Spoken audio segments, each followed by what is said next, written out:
Hey Star Warriors, StarGeek here.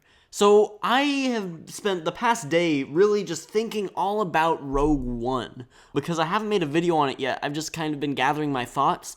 But I want to do a very candid, open, just speaking into the microphone, telling you what I thought of the movie, and going through the basic points completely spoiler-free, and then a spoiler video full of all of the details and the things I really want to dive into about Rogue One will be coming out very, very shortly. So let's get started with some basic points that I want to talk about with Rogue One, a Star Wars story. Right off the bat, I want to quickly tell you exactly where this film stands in the ranking of all of the other Star Wars films for me.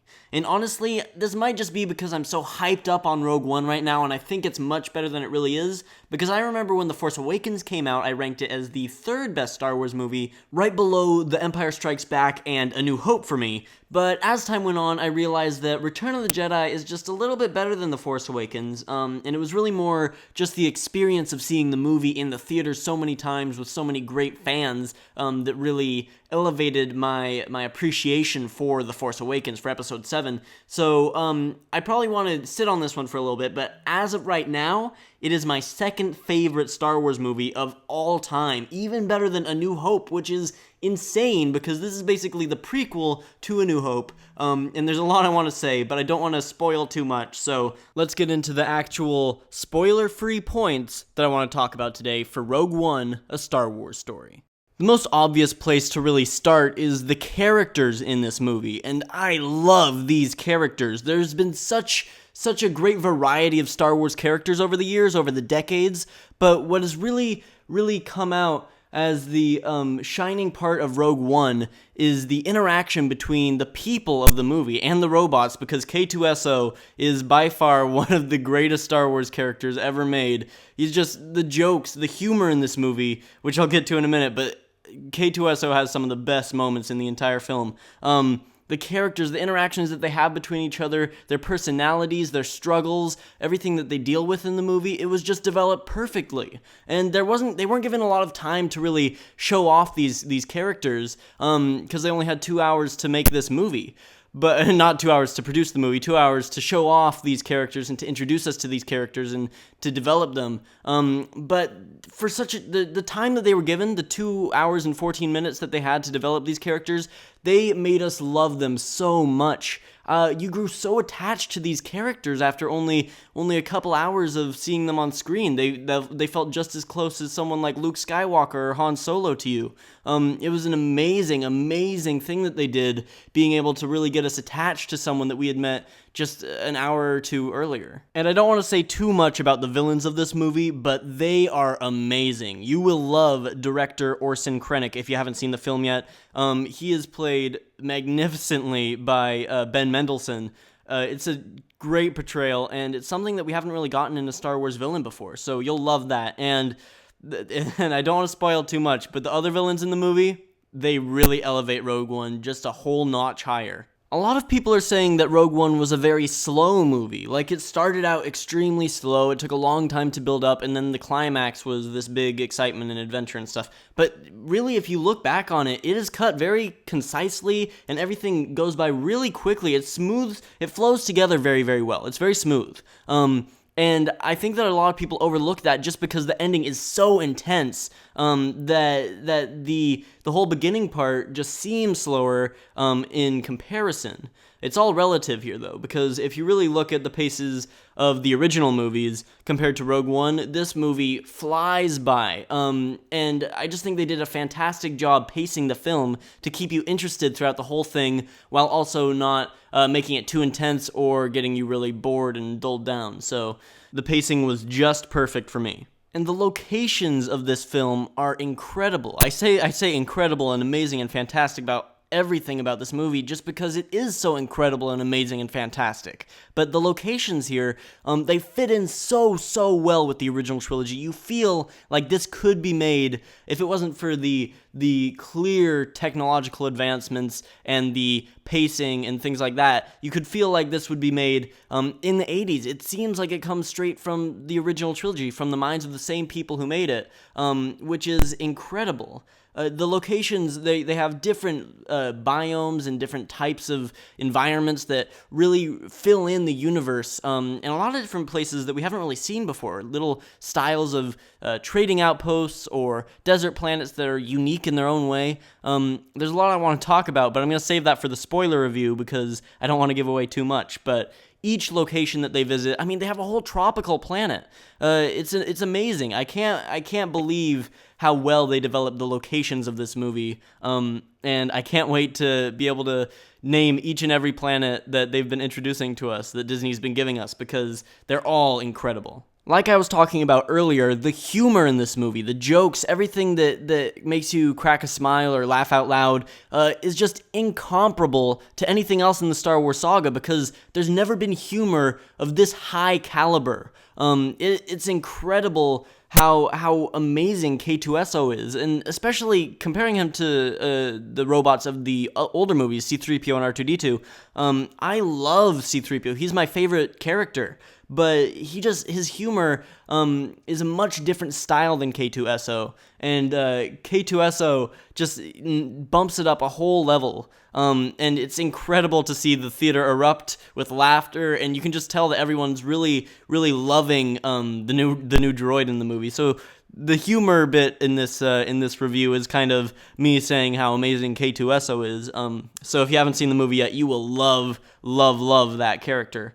But no, I don't think there's ever been a funnier movie than Rogue One, and you wouldn't expect it, seeing it's supposed to be really dark and it's supposed to be a war movie, a heist movie. But really, the humor kind of builds it up, and it adds the little flavor, the little flair that's necessary to keep a dark movie like this going and alive. So it's a fantastically funny movie that you will really, really enjoy.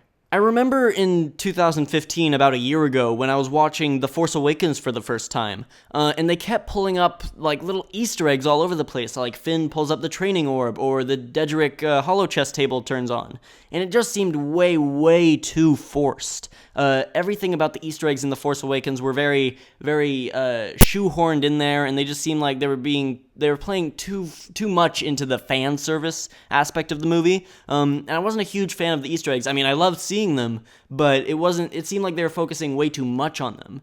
Rogue One has so many Easter eggs and references to the older movies, but they just slip them in there so well that you just have to smile and love it when you see them. Nothing's better than being able to point out into the background and saying, I understand what you're trying to do there. I get the reference. And it's great to see these characters that they put in the background, or that they bring up, or the little references, or the things that they say, or references to the past scripts and old concepts from the movie, Ralph McQuarrie art.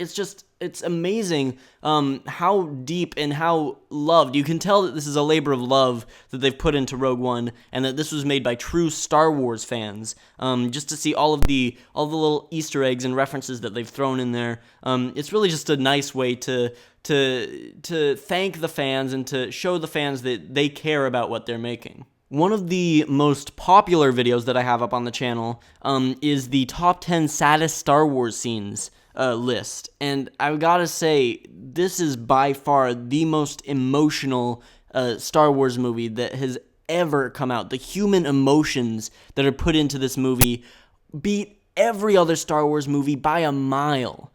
This is just so amazing on an emotional level. It will really hit you without going into too much. It's just, this whole film is so amazing. It was hard not to tear up a little bit.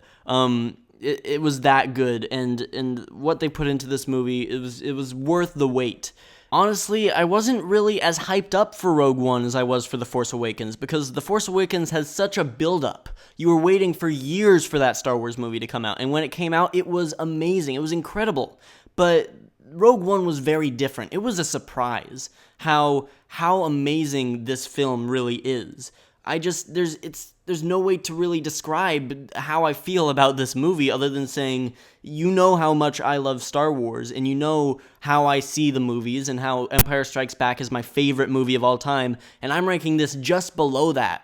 This is how amazing this movie is. It's better than A New Hope, Return of the Jedi, The Force Awakens. It's better than Raiders of the Lost Ark. It's better than all of these amazing movies that I've loved ever since I was very, very young. And it's coming in and it's just completely obliterating everything that I thought about my opinion of the Star Wars saga. It is making A New Hope better with everything that they've added. When you watch the beginning of A New Hope, you will never see it the same way again. The urgency that is put into the beginning of A New Hope is just so intense, and it betters the film just by seeing Rogue One. There's no way that you can ever do a Star Wars marathon without watching Rogue One first. That needs to happen every time because it will make the original trilogy much more enjoyable to watch. Right when I got home from the theater after seeing Rogue One at the Seattle Cinerama, which was an amazing experience with all of my friends in the Seattle area Lucasfilm Artifact Collectors Club. It was so fun to see the movie with them at the Cinerama. And then right when I got home, I knew that I had to pop in A New Hope and watch at least that opening sequence and look back through the movie to see all of the different references and to see what they paid homage to and how it changes your outlook on the whole entire saga. It's an incredible movie, which is basically just summed up in the opening crawl of A New Hope, but it adds so much emotional, human-level depth. There's just so much in this movie that it's a must-see movie if you're a Star Wars fan, or really if you're a person. This needs to be seen by everybody. I've seen the box office numbers coming in, and it is nowhere near the level that The Force Awakens was at. It deserves much, much more than this. It is such an amazing movie. I know I keep saying amazing and incredible, but there's nothing else to describe it but amazing. If you haven't seen the movie, please go out to your local theater as soon as possible and check it out. You will not be disappointed. Thank you guys so much for listening to me rant about this movie. I just needed to talk about this. I'll be putting out my spoiler review very, very soon. But if you haven't seen the movie, please go watch it. You will love it. And come back right here. Well, not right here because I don't want you spoiling anything in the comments. This is a spoiler-free zone. Thank you. Please don't spoil the movie for anyone. But please go watch the movie. Come back, and I want to discuss, and I want to go into the future.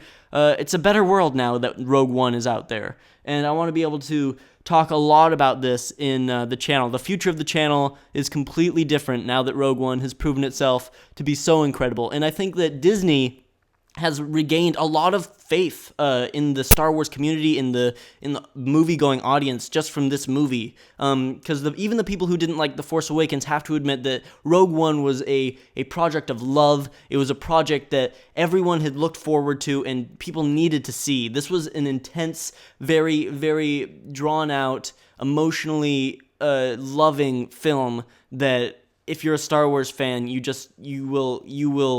you have no idea what you're in for if you haven't seen this movie yet. I'm rambling on way too much. Thank you guys so much for watching.